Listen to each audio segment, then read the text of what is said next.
네, 오늘 문제풀이 수업을 바로 시작하도록 하겠습니다. 제가 이거 꼭 반드시 먼저 문제를 풀어주고 그 다음에 수업을 들으면 좋을 것 같아요. 먼저 첫 번째 문제입니다. 다음 자료의 XJ 시장에 대한 분석 및 추론으로 옳은 것은? 이라고 했네요. XJ 원자재 가격이 하락하고 원자재 가격이 하락했다는 건 비용이 생산에 있어서 비용이 하락했다는 거죠. 그러면은 공급이 증가하겠네요. 맞죠? XJ를 선호하는 소비자의 수가 증가했다. 그러니까 선호가 증가했다는 것은 수요가 증가했다는 거죠. 그렇죠? 근데 X제의 가격은 하락하고 거래량은 증가했다라고 나와 있네요. 경우의 수가 일단은 비용이 낮아져서 공급 곡선이 이동하는 거, 그 그리고 수요가 증가하는 거, 선호의 증가로 인해서 이렇게 두 가지인데 그 시장에서 균형은 이 두 가지가 포개져서 형성이 되는 거잖아요. 그러니까 근데 우리가 어느 방향으로 이동하는지 알지만 얼마나 이동하는지 그 이동의 폭은 모른단 말이죠. 경우의 수를 따져볼게요. 먼저 첫 번째, 공급이 더 많이 이동했을 경우 공급의 이동폭이 더 클 경우 그럴 때는 일단은 그러니까 수요는 이 정도 움직이는데 공급이 한 이 정도 움직인다는 거죠. 그러면 여기서 균형이 형성되죠. 그 결과 수량은 당연히 증가하고 근데 가격이 여기서 여기로 이렇게 떨어지는 모습을 볼 수 있죠. 가격은 하락하고 거래량은 증가한다는 이 결과에 부합하네요. 그럼 일단 여기 이게 맞는 것 같습니다. 두 번째 경우의 수도 한번 살펴보죠. 공급, 수요 이렇게 있으면은 뭐 공급은 예를 들어서 조금만 움직였는데 수요가 더 많이 증가한 경우에는 이렇게 됐을 경우는 거래량은 증가합니다. 근데 가격이 이 경우는 상승하죠. 근데 공통점은 뭐가 더 많이 움직이든 간에 거래량은 증가한다는 거예요. 그리고 가격은 뭐가 더 많이 움직이냐에 따라서 달라요. 뭐 완전히 똑같이 움직일 경우는 가격은 변화가 없을 수도 있고요. 어쨌든 이 결과가 이 결과가 나오는 것은 이 경우입니다. 그래서 공급이 감소한 거 아니고 수요가 증가했죠. 여기 판매 수입이 증가했다. 이거 질문한 친구가 여기다가 미음 리을 막 몰라 이렇게 했는데 이건 알 수 있죠. 보세요. 알 수 있는 게 아니라 이 3번 선지를 알 수 있죠. 그러니까 판매 수입 P 곱하기 Q인데 어쨌든 이 결과로 가격이 하락했대잖아요. 가격이 하락했으면은 소비자들이 가격이 하락한 제화를 더 많이 살 거예요. 근데 우리가 탄력성이라는 걸 배웠듯이 이만큼 더 많이 살지 아니면 똑같이 그 수요량의 증가율이 가격의 하락률과 똑같을지 아니면 수요량의 증가율이 더 클지 모르잖아요. 그래서 이렇게 수요량이 더 작은 폭으로 증가했을 경우는 판매 수입이 오히려 감소하겠죠. 비탄력적이니까. 얘는 일정하겠고 얘는 오히려 판매 수입이 늘어나는 거죠. 그러니까 모르는 거예요. 그래서 3번은 틀린 거고 4번 공급의 변동폭이 수요의 변동폭보다 크다. 그쵸? 이거죠 이거. 정답은 4번입니다. X제와 대체제 관계에 있는 재화의 수요는 증가한다. 감소하죠. 왜냐하면은 여기가 가격이 일단 하락했으니까 수요가 증가할 거 아니에요. 그러니까 얘랑 라이벌 관계에 있는 대체제의 재화는 수요가 오히려 감소하겠죠. 그래서 틀렸고 정답은 4번입니다. 그다음에 두 번째 문제. 다음 자료에 XJ 시장에 대해 옳은 분석을 보기 위해서 고른 것은 그림은 정부의 시장 개입 전 XJ 수요와 공급을 나타낸다. 최근 정부가 생산자에게 XJ에게 1단위당 일정 금액의 세금을 부과하자 시장 거래량이 90개가 됐다. 세금을 부과하자 이거 생산자에게 묻는 거죠. 생산자에게 세금을 부과하면은 생산자 입장에서는 그 세금만큼 비용이 증가한 거예요. 비용이 증가한 겁니다. 비용이 증가하면은 공급 곡선이 왼쪽으로 이동하겠죠. 그러니까 내야 되는 비용이 기존에 있는 비용에다가 세금을 더한 만큼 어쨌든 생산자가 들어가게 드리는 비용이 이 정도가 된다고 보면 됩니다. 자, 그랬을 때 한 단위당 일정 금액의 세금을 부과하자 시장 거래량이 90개가 됐다라고 하네요. 공급선 왼쪽으로 이동하면 일단은 음, 거래량이 줄어들 거예요. 한번 볼게요. 근데 지금 원래 균형에서 일단 원래 그 수요와 공급이 만나는 100에서 거래가 이루어졌잖아요. 근데 그 세금을 부과하자 거래량이 90으로 줄어들었대요. 공급 곡선이 왼쪽으로 이동한다고 했는데 그러면 얼만큼 이동해야 하냐면 수요 곡선은 변화가 없죠. 보면은 이만큼 이동해야 됩니다. 이만큼. 딱 이만큼 공급 곡선이 왼쪽으로 이동해야 이만큼에 이동해야, 그러니까 세금을 이 수직선의 높이만큼 이만큼의 세금을 부과하는 거예요. 이렇게 이동을 해야 이 세금을 부과하고 난 뒤에 공급곡선과 기존의 수요곡선이 일치하는 점에 그러니까 그 새로운 균형에서 거래량이 90이 됩니다. 그래서 이만큼 이동해야 되는 게 맞고, 소비자 잉여는 증가한다라고 했는데 소비자 잉여 증가하나요? 아니죠. 원래 여기였다가 변화 후 여기로 오히려 감소하죠. 그래서 틀렸고, 시장 가격은 20원 상승한다. 시장 가격은 원래 여기 100원이었어요. 근데 균형 여기죠. 110원으로 10원 상승했죠. 그래서 틀렸고, 소비 지출액은 100원 감소한다 라고 했는데 소비 지출액, 이거 어떻게 구하나요? 지출액은 수량, 아니 가격 곱하기 수량, 뭐 수량 곱하기 가격이든 어쨌든 이거죠. 한번 볼게요. 기존에 세금 부과 전에는 가격 균형 100에서 수량 100을 곱한 만큼 총 10,000원이었죠. 근데 세금 부과 후에는 균형 가격 곱하기 균형 거래량이 소비자가 지출한 소비 지출액이 되겠네요. 균형 가격 110, 균형 수량 90, 시장 거래량이 90 됐다고 하니까 우리 여기 90이니까 9,900. 그러면 감소했네. 얼마큼 감소했죠? 100만큼. 얘 빼면 되잖아요. 그래서 맞고, 좀 내가 지출액이라는 그런 큰 금액을 어떻게 구하지? 라고 했는데 생각보다 이렇게 단순하게 나온단 말이죠. 정부는 X제 한 단위당 20원의 세금을 부과했다. 그렇다. 얘가 시장 거래량이 90으로 줄어들 만큼 공급곡선이 이렇게 이동하려면 세금을 딱 이 원래의 공급곡선과 세금 부과 후의 공급곡선이 그 차이 나는 만큼, 수직선상으로 차이 나는 만큼의 세금을 부과해야 되는 것이기 때문에 비용을 이만큼 증가시킨 거잖아요. 그러니까 세금은 이 높이에 해당하는 20원이 되는 거죠. 그래서 맞다. 정답 디귿리을. 이렇게 풀었고, 다음 문제.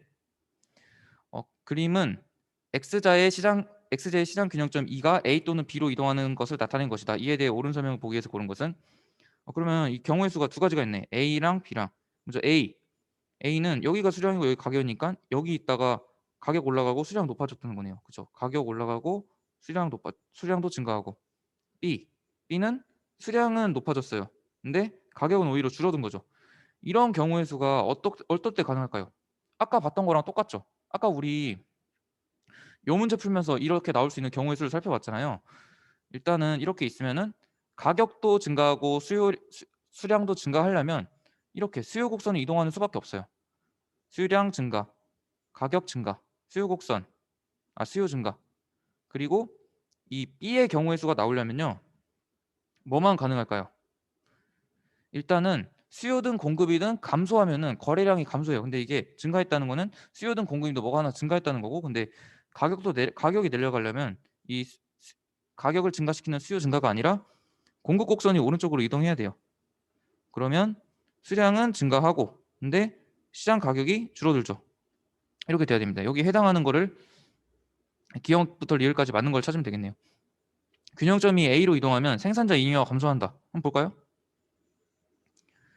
생산자 잉여는 가격에서 공급 곡선의 높이만큼 빼면 되겠죠. 원래 여기였는데 변화 후에 여기. 오히려 생산자 잉여가 증가했네요. 맞죠? 이거 틀렸고. 균형이 B로 이동하면 판매 수입은 감소한다. 균형이 B로 이동하면 일단 가격이 줄어들고 수량은 올라가는 것인데, 근데 이거 P 곱하기 Q가 판매 수입이잖아요. 근데 가격이 올라가서 수량이 증가하는 건 맞는데, 근데 그 수요의 가격 탄력성에 따라서 이만큼 증가할지 모르는 거잖아요. 그래서 얘에 따라서 이 판매 수입이 내려갈지 뭐 일정할지 아니면 올라갈지 정해지는 거죠. 그러니까 모르죠. 얘도 탄력성을 알아야 됩니다. 디귿. X제의 대체제 가격 상승은 A로 이동하는 요인이 될 수 있다. 대체제 가격 상승하면은 대체제가 인기가 없어져요. 대체제 수요가 줄어들겠죠. 그럼 반대로 이 X제의 수요가 증가하겠죠. 수요 증가 맞고. 리을. 원자재 가격의 하락하면은 비용이 감소한다는 거니까 공급이 증가하는 거죠. 그러니까 이거 여기 해당이죠. 되죠. 그래서 정답은 디귿 리을입니다. 그다음에 4번. 이거 그러니까 내 문제상으로 4번. 다음은 갑국이 전염병 예방 접종에 대한 수요 곡선과 예방 접종 비용, 정부의 예방 접종에 대한 1인당 보조금을 나타낸 것이다. 한 명당 추가 접종이 창출하는 외부 효과의 크기는 동일하며 정부는 이로 인해 발생하는 긍정적 외부 효과만큼 예방 접종에 대한 보조금을 지원한다. 이거 전염병 예방 접종, 뭐 독감 백신 접종 이런 거는 소비 측면에 긍정적 외부 효과라고 했죠. 긍정적 외부 효과는 과소 생산 혹은 과소 소비되는 그 경향이 있어요. 사회적 최적 수준까지 더 좋은 거기 때문에 긍정적 외부 효과라는 것은 이익을 주는 거기 때문에 더 많이 생산되거나 더 많이 소비돼야 되는데 사람들은 사회적 그런 편익만 고려하는 게 사회적 편익까지 고려하는 게 아니라 사적 편익만 고려를 하기 때문에 과소 소비, 과소 생산되는 문제가 있습니다. 여기는 소비 측면이니까 과소 소비가 되겠고, 네, 그렇다고 했을 때 근데 얘를 최적 수준까지 더 소비를 늘리는 방법 중에 하나가 보조금이었죠. 자, 얘도 그래서 보조금을 줬대요. 그 외부 효과의 크기만큼 보조금을 줬다고 합니다. 그리고 여기는 잘 안 나온 것 같은데 여기 이 수요 곡선에 대한 예방 접종 비용, 수요 곡선과 예방 접종에 대한 비용, 정부의 접종에 대한 1인당 보조금 나타냈다고 하는데 이 빨간색이 수요 곡선이에요. 여기 나와 있네. 아래 나와 있네. 안 나온 줄 알고. 자, 어쨌든 해볼게요. 그러면 원래 기존에는 보조금 주기 전에는 수요 곡선과 접종 비용 이 만나는 이 점에서 이 수요 곡선은 지불 용의를 나타내는 거잖아요. 그래서 이 지불 용의가 접종 비용과 일치하는 이 지점까지 여기까지 접종을 할 거예요. 접종 비용은 3만 원으로 계속 동일한데 지불 용의가 5만 원에 있는 사람들은 뭐야? 그러니까 이 5만 원인 사람은 한 명도 없네요. 그리고 지불 용의가 4만 원인 사람은 한 100만 명 있고, 그리고 지불 용의가 3만 원인 사람은 200만 명 있고 이렇게 되는 거고, 그러니까 이 비용보다 싸면은 여기 있는 사람들은 다 지불할 용의가 있는 거죠.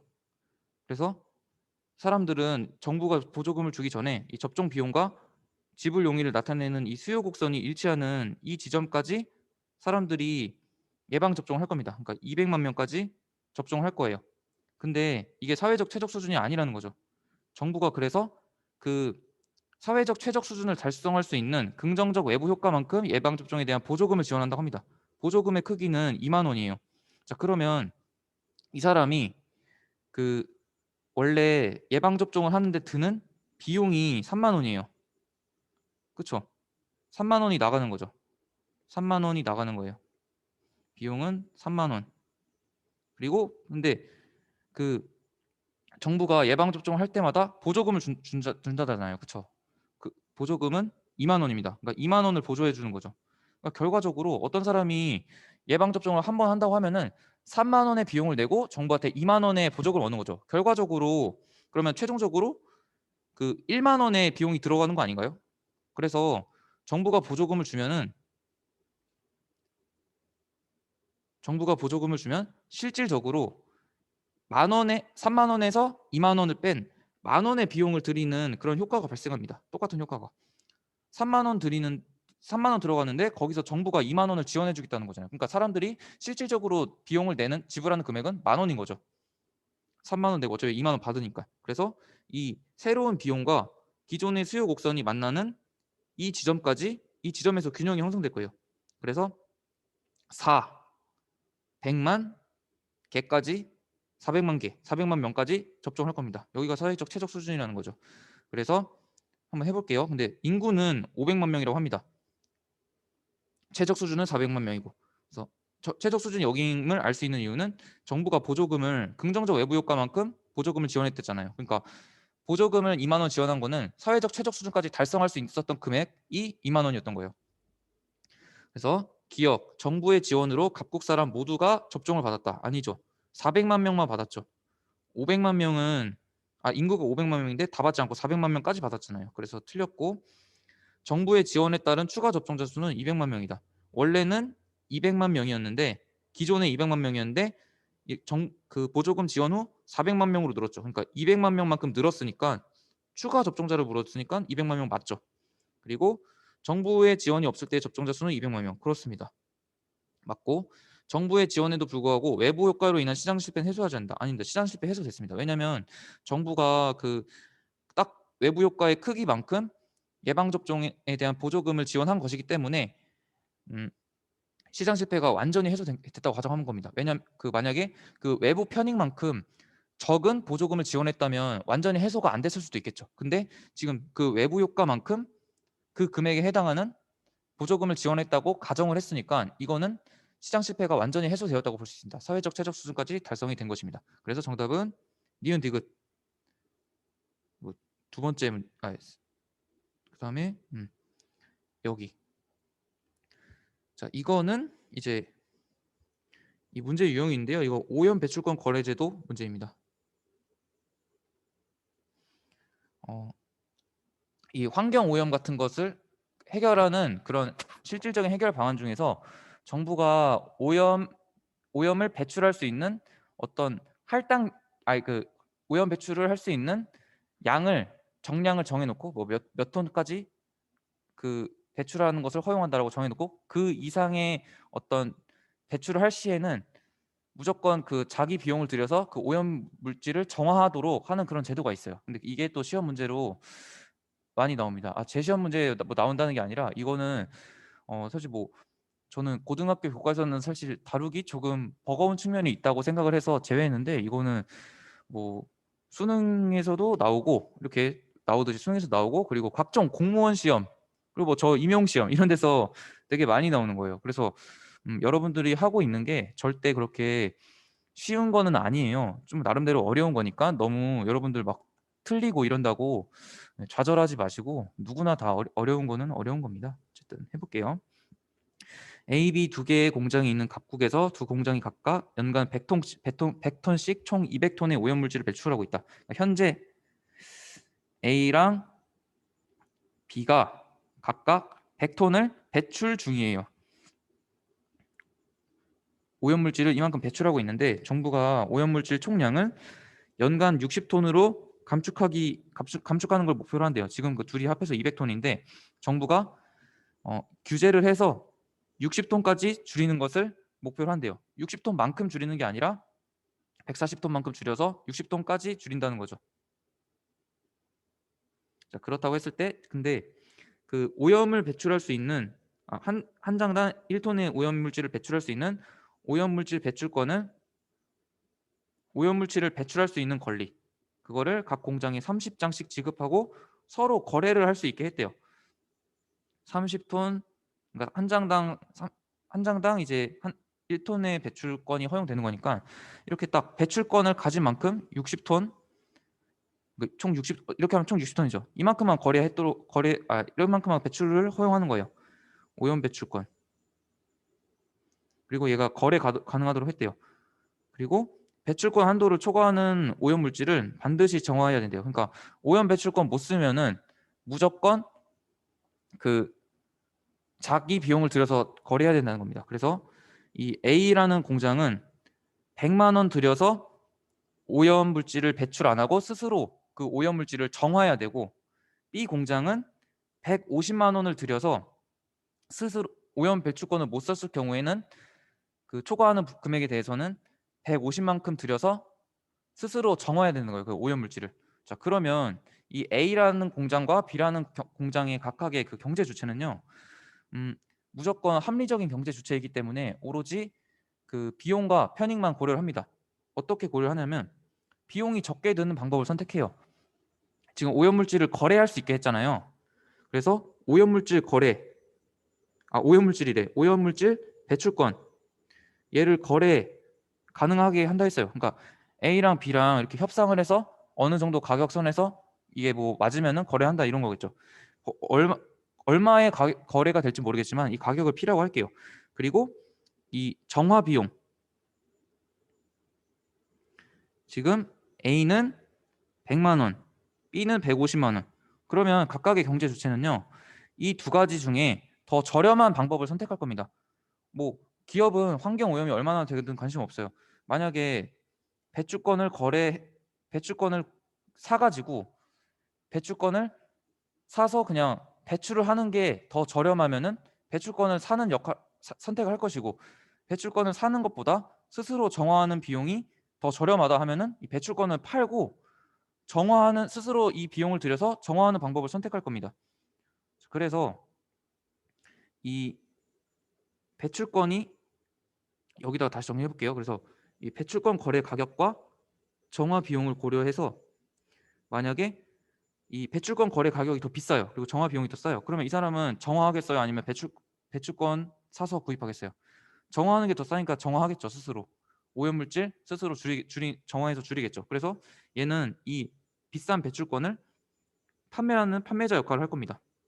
그리고 만약에 반대로 정화 비용이 더 비싸다, 그리고 차라리 내 정화 비용이 비싸기 때문에 차라리 이 배출권을 사는 게 낫다, 판매 가격이 싸기 때문에, 그러면 이 사람은 배출권 구매자 역할을 하겠죠.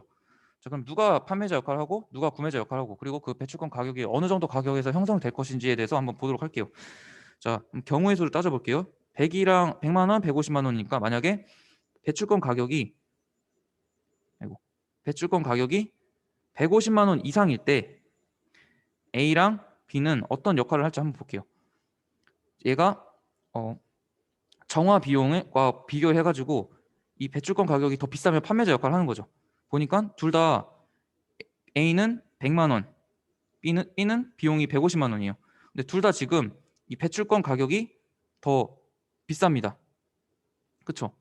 이 경우 둘 다 P가 150만 원 이상이라면 151만 원이든 160만 원이든 지금 다 이 정화 비용보다 비싸요. 그러면 이 배출권 가격이 더 비싸니까 둘 다 판매자 역할을 하려고 하겠죠. 둘 다 판매자 역할을 하려고 합니다.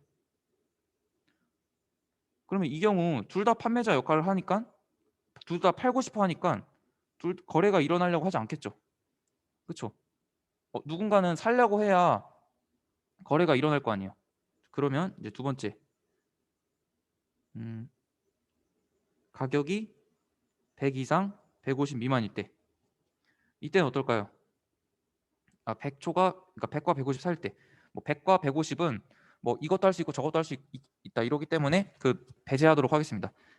가격이 이 사이일 때는 이 A는 어때요? A는 지금 정화 비용이 100원이에요. 정화 비용이 100원입니다. 그런데 가격이 100에서 150 사이인데 어쨌든 100보다는 비싸죠. 100보다는 이 사이에 있는 가격이 더 비쌉니다. 그러니까 얘는 여전히 판매자 역할을 할 겁니다.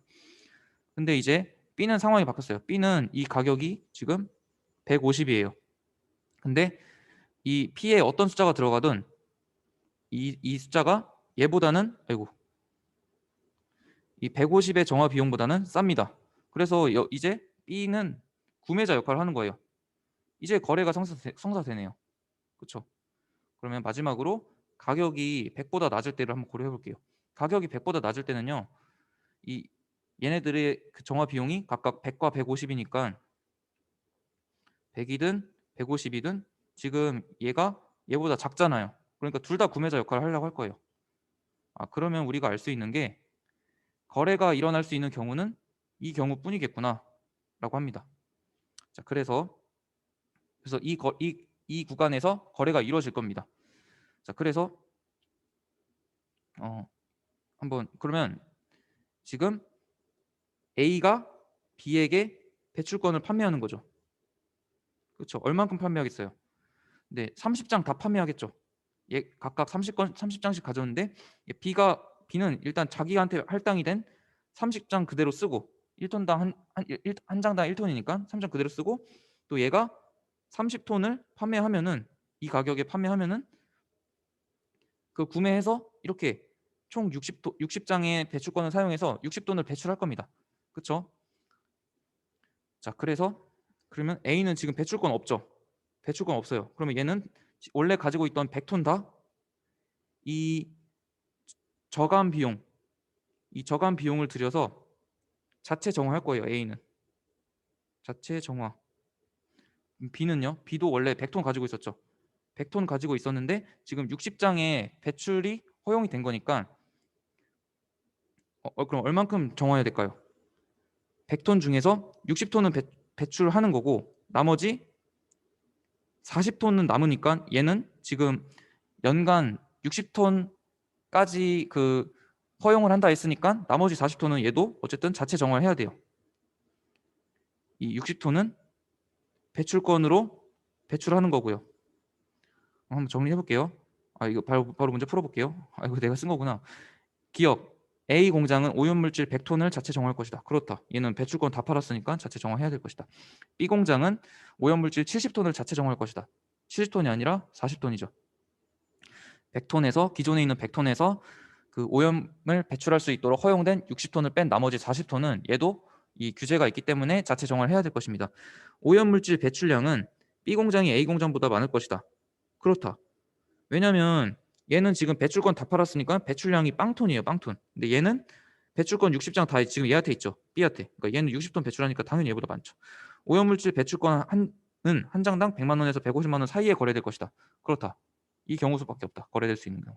그래서 기억 디귿 리을 5번이 정답입니다. 이 문제 재밌죠?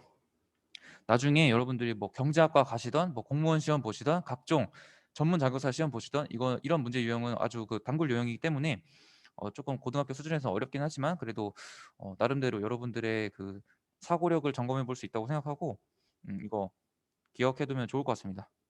그다음에 이제 GDP 문제로 넘어갔어요. GDP 이것도 다른 친구가 질문을 해가지고 한번 해도록 할게요. 각국의 A기업에 대한 사례이다. 이에 대해서 옳은 분석은 A기업은 2017년 한 해 동안 반도체를 판매하여 100억 원의 이윤을 남겼다. 이를 위해 2017년 총 투입된 비용은 근로자 급여 250억 원, 총 비용은 근로자 급여 250억 원, 은행 대출 이자 30억 원, 토지 임차료 20억 원, 그리고 원재료 구입비 250원이 총 비용이라고 하네요. 그리고 여기 맨 위에 이윤이 나왔어요.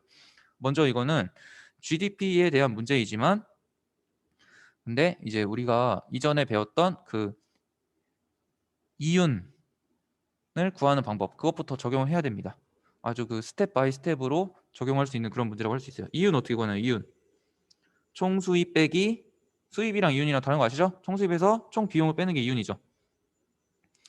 이윤 얼마래요? 이윤 지금 그 얼마지? 네, 이윤 지금 100억 원이라고 했어요. 100억. 그리고 총 수입은 모르지만 여기 총 비용 나와 있죠. 총 비용. 이거 다 합한 게 총 비용이잖아요. 총 비용. 250 더하기 30 더하기 20 더하기 200 얼마지? 500. 총 비용은 500입니다. 그러면 총 수입이 얼마나 되겠어요? 총 수입은 총 수입에서 500을 빼서 100이 나와야 되니까 총 수입은 지금 600입니다. 그죠? 이렇게 구했죠. 근데 그 우리가 GDP를 구하는 공식에서 이 총 수입에서 중간재 구입비를 빼면은 총 수입에서 중간재 구입비를 빼면은 그 경제 주체가 최종 생산물에 기여한 부가가치를 얻을 수 있었어요. 근데 지금 중간재 구입비가 어디 있어요? 여기 나왔죠. 원재료 구입비 200억 원. 이게 중간재 구입비죠. 그래서 200억 원. 부가가치는 그래서 400억 원. A 기업이 기여한 부가가치는 400억 원이 됩니다. 한번 문을 풀어볼게요. 그래서 A 기업이 2017년 각국 GDP에 기여한 총액. 이게 지금 부가가치 말하는 거잖아요. 부가가치. A라는 기업이 A라는 기업의 어떤 그 단계에서 최종적으로 그 GDP 생산에 GDP 창출 GDP에 기여한 부가가치는 이전에 중간재 구입비를 뺀 그 단계에서만의 부과된 가치가 부가가치죠. 그러니까 부가가치 400원이죠. 여기서 중간재 구입비 뺀 나머지 가격 이 400억 원이 부가가치. 그래서 정답은 1번입니다. 그래서 2번 니은은 기업이 2017년 각국 GDP에 기여한 금액에 포함되지 않는다. 니은은 이윤인데 얘가 GDP에 포함이 되지 않는다고요? 그렇지 않습니다. 얘도 이윤도 어쨌든 부가가치로서 그 창출한 것을 분배 형태로 나누는 것이잖아요. 이윤이든 뭐 급여든 이자든 지대든 뭐든. 그래서 당연히 포함이 되죠. 그러니까 틀렸고 이거 디귿이랑 리은은 세트로 여기 뭐 급여, 이자, 토지, 임차료 이거 뭐 지대 말하는 거죠. 이것들은 다 분배 측면에서 측정한 GDP예요. GDP 3년 등가의 법칙은 아시죠? 생산 GDP랑 지출 GDP랑 분배 GDP 이렇게 같은데, 지출 GDP는 그 소비, 투자, 정부 지출, 순수출 이거고, 생산 GDP는 그 GDP 정의 그렇게 구하는 거고, 이 분배 GDP는 말 그대로 분배, 소득의 측면에서 구한 게 분배 GDP잖아요. 여기 나온 게 다 소득이죠. 급여, 임금 말하는 거고, 은행이자, 그리고 임대, 뭐 지대 이런 게 분배 GDP죠. 분배 GDP에서 풀린 거고, 미음은 각국 국민 소득에 포함되지 않는다. 방금 말했잖아요. GDP에 포함된다고. 그래서 틀렸고 정답은 1번입니다. 이제 마지막 문제. 표는 2017년 각국의 전년 동분기 대비 경제 성장률을 나타낸 것이다. 2017년 각국의 경제 상황에 대한 설명으로 옳은 것은이라고 나와 있네요. 2017년 지금 이거는 기준이 일단 2017년인데 전년 동분기 대비라고 하면은 각각 1분기, 2분기, 3분기, 4분기 나왔는데 2017년에 1분기, 2분기, 2분기, 3분기, 4분기 나와 있죠. 그러면 전년 동분기라는 것은 2016년 동일한 분기 1분기 대비 이 경제 성장률이 마이너스 10%다. 2016년 2분기 대비 경제 성장률이 마이너스 1%다라는 거예요. 그러면은 그리고 이게 보면은 여기서 그럼 뭐 어떤 힌트를 얻을 수 있냐면 그 분기당 실질 GDP는 매분기 100억 달러로 동일했대요. 그러니까 2016년에 그 실질 GDP 2016년에 실질 GDP가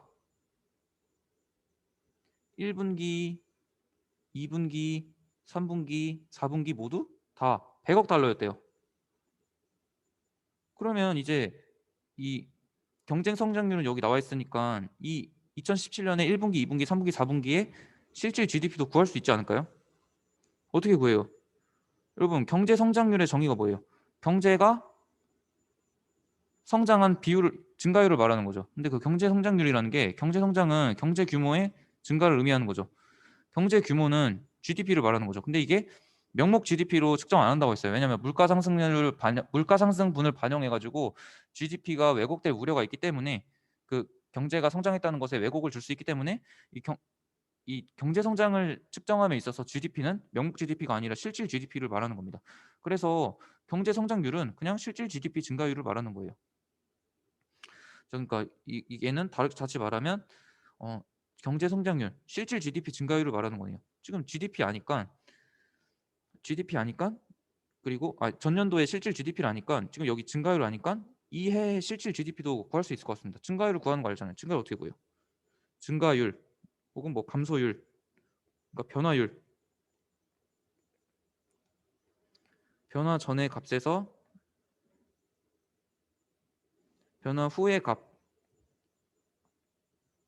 변화 후의 값 여기서 변화 전의 값 곱하기 100% 하면은 그게 뭐 증가율, 감소율, 변화율이 되는 거죠. 그래서 지금 변화 전의 값을 알잖아요. 그렇죠? 변화 전의 값을 알고 이 증가율, 감소율, 그러니까 변화율을 압니다. 그렇죠? 2016년부터 해볼까요? 2017년 1분기 해볼게요. 1분기는 마이너스 10%래요. 마이너스 10%. 얘는 그러면 전년도 변화 전의 값 100이죠. 100 빼기 2017년 1분기 실질 GDP X라고 하면은 얘가 10%라는 거잖아요. 그러면 여기는 뭐겠어요? 90이 되겠죠. 90. 그러면은 100분의 마이너스 10 곱하기 100 해서 10, 마이너스 0.1. 얘 10%, 마이너스 10%잖아요. 그러니까 얘는 90. 이해의 2017년 1분기의 실질 GDP는 90. 얘는 100에서 마이너스 1%. 근데 이렇게 안 해도 그냥 얘는 전년도가 계산 편하게 100억 달러이기 때문에 그냥 암산으로 해도 되죠. 100억 달러에서 마이너스 1%만큼 감소했대요. 1%만큼 감소했다는 거죠. 그러니까 99. 얘는 110. 얘도 110. 저는 그냥 암산을 했는데 이거 이해가 안 된다 하는 친구들은 이 공식으로 하면 됩니다. 자, 그래서 그냥 이제 바로 구해 볼게요. 1분기 실질 GDP는 전년 동분기의 실질 GDP보다 크다. 1분기 실질 GDP는 얘고 전년 동분기의 실질 GDP 얘보다 작죠. 2분기의 경제 규모가 가장 작다. 경제 규모는 GDP의 크기로 파악할 수 있습니다. 실질 GDP의 크기로.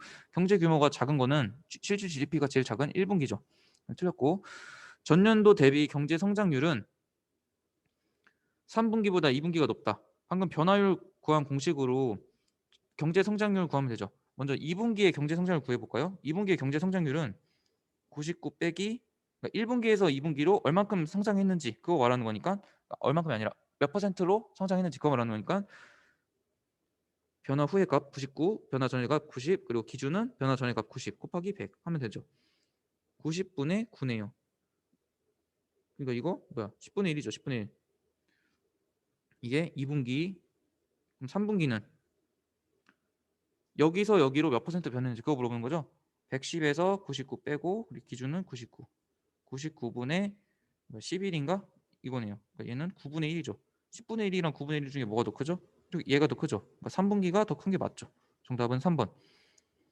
그리고 2분기와 3분기의 전분기 대비 실질 GDP 증가액. 얘는 이번엔 증가율이 아니라 증가액을 물어보니까 얘가 증가액이죠. 얘가. 그렇죠. 얼만큼 증가했는지 그거 물어보니까 얘 9. 얘는 11. 동일하지 않죠. 틀려요. 9랑 11이 틀리죠. 그리고 4분기의 실질 GDP가 3분기보다 크다. 동일하죠. 110, 110. 그래서 정답은 3번입니다. 자, 이렇게 문제풀이를 마쳤습니다. 여러분들 열공하시고요. 혹시 학교 이거 제가 오늘 여기서 설명했는데 이해 안 되는 친구들이 있으면은 저 교무실에 있으니까 질문하러 오시고 뭐였지? 뭐 금요일 내일도 있으니까 내일 질문하셔도 좋고요. 뭐 혹시 제가 문제 풀다가 뭐 실수하거나 그런 부분이 있으면은 제가 다시 정정해서 알려드리도록 하겠습니다. 뭐였지? 그리고 제가 주말에 토일은 어디 약 일정이 있어서 질문 이메일로도 못 받을 것 같아요. 대신에 일요일 한 아주 늦은 오후부터는 제가 확인을 할 수 있을 것 같아요. 그리고 월요일에도 시험 보기 하루 전이니까 질문 바로 답변해 줄 수 있도록 하겠습니다. 화요일은 시험 당일이라 뭔가 질문을 받으면 안 될 것 같아요. 그래서 한 월요일 적당히 저녁까지 질문 받도록 할게요. 여러분들 모두 열공하세요. 고생하셨습니다.